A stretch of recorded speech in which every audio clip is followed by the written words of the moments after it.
Hello students, আজকে আমরা আবার বংশগতি নিয়ে আলোচনা করতে চলেছি। আগের দিন যেখানে শেষ করেছিলাম আজকে তারপর থেকে শুরু করছি।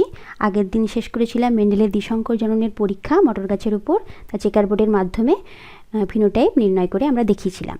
আজকে যেটা করব সেটা হচ্ছে মেন্ডেলের দ্বিসংকর জননের পরীক্ষার সিদ্ধান্ত, কি সিদ্ধান্তে তিনি উপনীত হয়েছিলেন এবং জিনোটাইপটা আমরা বের করে দেখাবো। তো জিনোটাইপ বের করতে গেলে আমাকে প্রথমে যেটা করতে হবে সেটা হচ্ছে চেকার বোর্ডটা আমাকে করতে হবে, যেটা আমি অলরেডি করে রেখেছি। চেকার বোর্ডটা করে চেকার বোর্ড থেকেই আমরা জিনোটাইপগুলো বের করবো। জিনোটাইপ বলতে প্রত্যেকটা ঘরে যে যে যে রকমের মটর গাছগুলো উৎপন্ন হয়েছে তার জিনোটাইপগুলো আমাকে দেখতে হবে। দেখো এখানে হলুদ গোলাকার অনেক রকম বেরিয়েছে। তোমরা জানো যে ফিনোটাইপের অনুপাত অনুযায়ী হলুদ গোলাকার বেরোবে 9টা, মানে 9 রকম হলুদ গোলাকার, এবং তাদের মধ্যে আবার জিনোটাইপগুলো কী কী আলাদা সেগুলো আমাদের আজকে জানতে হবে। হলুদ গোলাকার, তারপরে হলুদ কুঞ্চিত, সবুজ গোলাকার, সবুজ কুঞ্চিত, এই 4 রকমের যে ফিনোটাইপ বিশিষ্ট গাছ বেরিয়েছিল তাদের আলাদা আলাদা করে জিনোটাইপগুলো দেখতে হবে।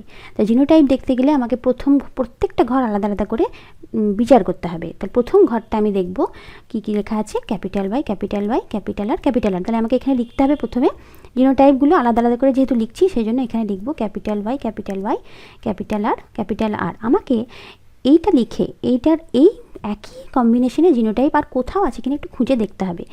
দেখো আর কোথাও আছে কিনা, আর কোথাও কিন্তু এই একই ধরনের, মানে capital Y, capital Y, capital R কিন্তু আর কোনো ঘরে তুমি দেখতে পাবে না।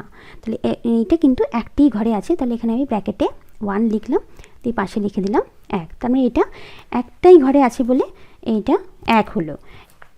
কিন্তু এখানে মাথায় কিন্তু আমি একটা টিক চিহ্ন দিয়ে দিলাম যে এটা আমার কাউন্টের মধ্যে চলে এসেছে।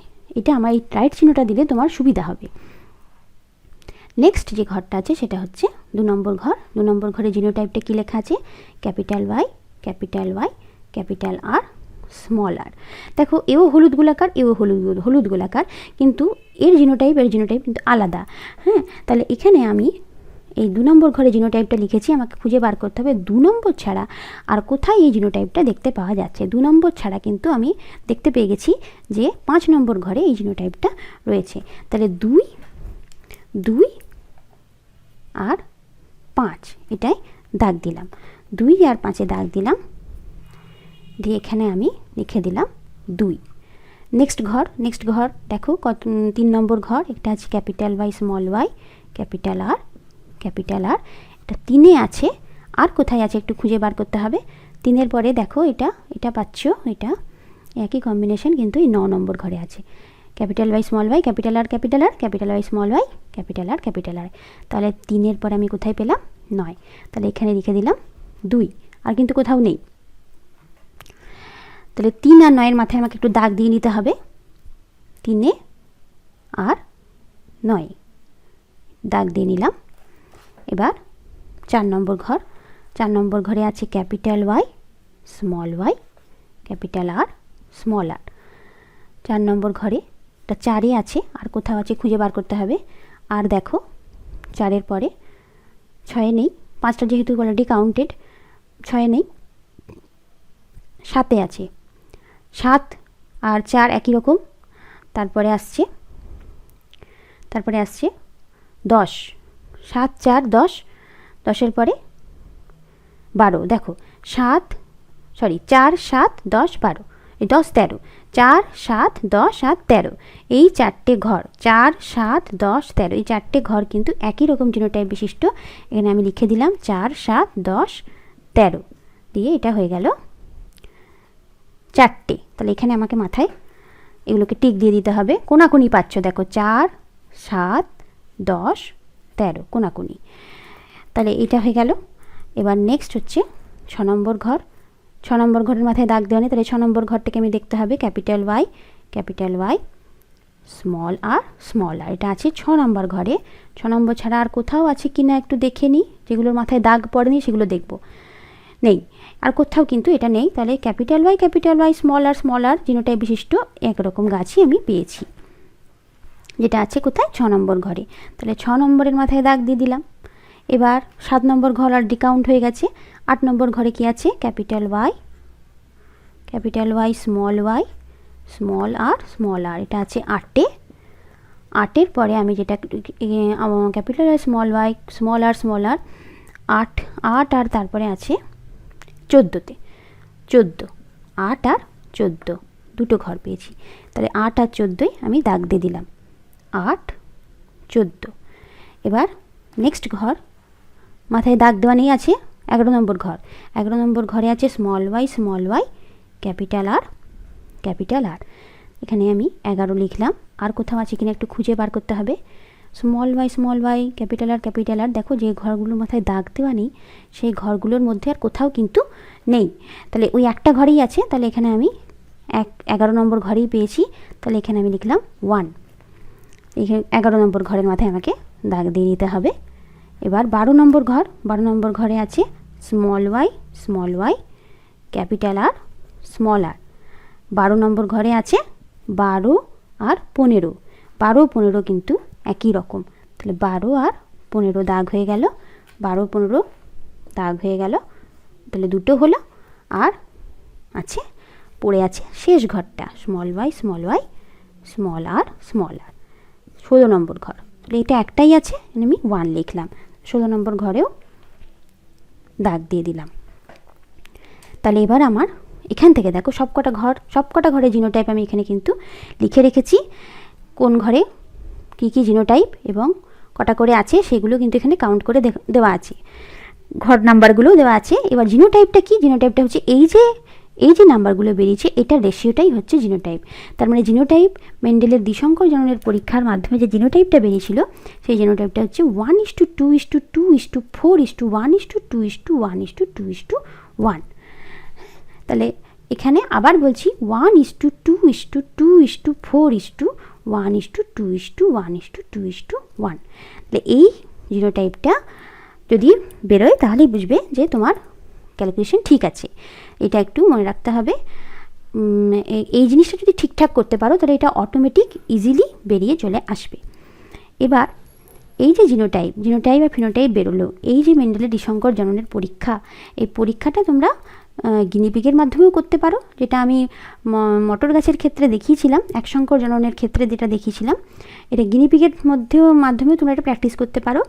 একই রেজাল্ট কিন্তু পাবে। ফিনোটাইপ পাবে 9:3:3:1 আর জিনোটাইপ পাবে 1:2:2:4:1:2:1:2:1।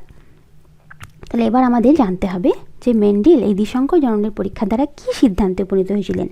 সিদ্ধান্তটা ছিল যে একসংকর জননের, মনে করে দেখো যে বলেছিলেন যে গ্যামেটগুলো যখন অপত্যজনিতে সঞ্চারিত হয় তখন পাশাপাশি অবস্থান করে, একত্রিত হয়, পাশাপাশি অবস্থান করে, মিলেমিশে যায় না, উপরন্তু পরবর্তী জেনারেশনে একে অপরের থেকে আলাদা হয়ে যায়, যেটা বলেছিলেন পৃথকীভবনের সূত্র।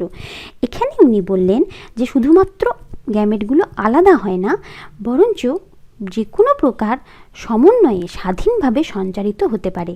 যে কোনো প্রকার সমন্বয়ে স্বাধীনভাবে, এখানে তোমরা জিনোটাইপগুলো দেখো, জিনোটাইপগুলো দেখলে অনেক রকম প্রকার, এই যে কোনো প্রকার যে সমন্বয়ে সঞ্চারিত হচ্ছে সেটা জিনোটাইপের মাধ্যমেও তোমরা বুঝতে পারবে, ফিনোটাইপের মাধ্যমে বুঝতে পারবে। দেখো ফিনোটাইপের মাধ্যমে আমি একটু বলার চেষ্টা করি যে এই যে গ্যামেটগুলো বা জিনগুলো যে সম্ভাব্য সকল প্রকার সমন্বয়ে সঞ্চারিত হচ্ছে সেটা একটু বোঝাবার চেষ্টা করছি।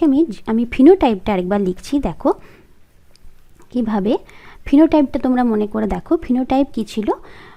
আমরা ক্রস করেছিলাম কার মধ্যে? বিশুদ্ধ হলুদ গোলাকার আর তার সঙ্গে বিশুদ্ধ সবুজ কুঞ্চিত, এই ধরনের মটর গাছের ক্রস করিয়েছিলাম। বিশুদ্ধ হলুদ গোলাকার কী ছিল? ক্যাপিটাল ওয়াই ক্যাপিটাল আর আর তার সঙ্গে ছিল স্মল আর। এদের মধ্যে সংকরায়নটা হয়েছিল। আমাদের যে ফিনোটাইপ বিশিষ্ট গাছ বেরিয়েছিল সেটা ছিল হলুদ গোলাকার আর ছিল হলুদ কুঞ্চিত আর ছিল সবুজ গোলাকার আর সবুজ কুঞ্চিত। এটাই কিন্তু আমাদের ফিনোটাইপে ছিল। এটা 9টা বেরিয়েছিল, এটা 3টে, এটা একটা। এই যে দেখো হলুদ গোলাকার আর সবুজ কুঞ্চিত, এদের মধ্যে যদি কম সংকরায়ন হয় তাহলে যে যে কম্বিনেশন পাওয়া যায়, সম্ভাব্য সকল প্রকার কম্বিনেশনই কিন্তু আমরা ফিনোটাইপে পেয়েছি। হলুদ গোলাকার সবুজ কুঞ্চিত তো পেয়েইছি, তার সঙ্গে কিন্তু হলুদ কুঞ্চিতও পেয়েছি, সবুজ গোলাকারও পেয়েছি। এর বাইরে কিন্তু আর কোনো কম্বিনেশন পাওয়া যাবে না। তাহলে এখানেই বোঝা যাচ্ছে যে এই যে গ্যামেট গঠনের সময় যে অপত্যের যে বিপরীতধর্মী বৈশিষ্ট্যগুলো, এগুলো একে অপরের সাথে মিলেমিশে না গিয়ে গ্যামেট গঠনের সময় পরস্পরের থেকে পৃথক হয়ে যায়, সেরকমই স্বাধীনভাবে সম্ভাব্য সকল প্রকার সমন্বয়ে যে কোনো ফ্যাক্টরের সঙ্গে বিন্যস্ত হয়, যেটা জিনোটাইপ দেখলেও তোমরা বুঝতে পারবে। তাহলে এখান থেকে মেন্ডেল বলেছিলেন স্বাধীন বিন্যাসের সূত্র। স্বাধীন বিন্যাসের সূত্রটা কি ছিল? যে নিকট সম্পর্কযুক্ত দুই বা ততোধিক জোড়া, এখানে দুই জোড়া দেখো, দুই জোড়া অ্যালিলের দুই জোড়া বিপরীতধর্মী বৈশিষ্ট্য সম্পন্ন জীবের মধ্যে সংকরণ হয়েছে। তার নিকট সম্পর্কযুক্ত দুই বা ততোধিক জোড়া বিপরীত চারিত্রিক বৈশিষ্ট্যযুক্ত দুটি জীবের মধ্যে যদি যৌন জনন হয়, তাহলে জনিত্রী জীবের বৈশিষ্ট্য নিয়ন্ত্রণকারী জিনগুলো গ্যামেটের দ্বারা, যে গ্যামেটের দ্বারা অপত্য জীবে সঞ্চারিত হয়, এবং সঞ্চারিত হওয়ার সময় একত্রিত হলেও কিন্তু মিলেমিশে যায় না, কিন্তু তারপরে তার উপরন্তু কী করে? উপরন্তু এরা পরস্পর থেকে পৃথক হয়ে যায়, দিয়ে যে কোনো প্রকার সমন্বয়ে স্বাধীনভাবে সঞ্চারিত হতে পারে, স্বাধীনভাবে সকল প্রকার সমন্বয়ে বিন্যস্ত হয়। এটাই হচ্ছে মেন্ডেলের দ্বিসংকর জননের সিদ্ধান্ত। এটা হচ্ছে স্বাধীন বিন্যাসের সূত্র। তাহলে এই স্বাধীন বিন্যাসের সূত্রটাও তোমরা কিন্তু ভালো করে পড়বে। আর একসংকর জননে পড়েছিলাম পৃথকীভবনের সূত্র, এই দুটো সূত্রই কিন্তু ভালো করে পড়বে, বুঝে পড়বে, তাহলে আশা করি অসুবিধা হবে না।